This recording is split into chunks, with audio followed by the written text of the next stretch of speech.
开超过美金2亿的印度教罗摩神庙，即马已经完工，也毋过因为这个土地有争议，所以是引起反对派人士的抗议。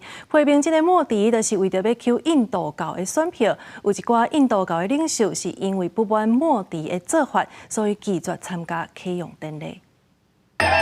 因传统乐器有人跳舞，有人大声欢来庆祝。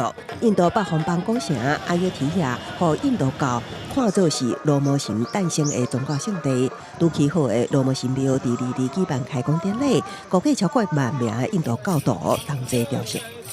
यहाँ आए इसलिए क्योंकि भूमि पूजन के हम साक्षी होने के नाते 3 साल पूरे देश को अयोध्या जी का आमंत्रण दिया हमने अयोध्या जी के लिए हमने तन मन धन होके समर्पित हो गए जीवन को。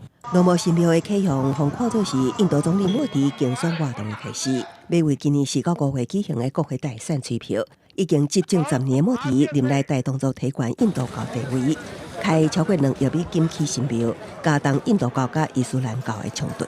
Right from the beginning, Modi was driven by marking his permanency in history. He has ensured this with the Ram Temple. 1992年，阿约提亚爆发严重宗教冲突，自从16世纪就起的巴布里清真寺，和印度教徒共同跳掉，暴力冲突拖甲全国，造成约2000人死亡，大多数拢是穆斯林。后来，穆斯林团体展开数十年所上争夺土地。 印度最高法院决定2019年将清真寺原地址判予印度教起神庙，这个举动互看作是有政治意图。 There is a fear that this government and all the affiliates, they want to wipe out all traces of Muslim or Islamic civilization from the country. 路透社指出，莫迪想要将印度为世俗的民主政体向印度教国家推进，近来有2亿穆斯林人口互压迫。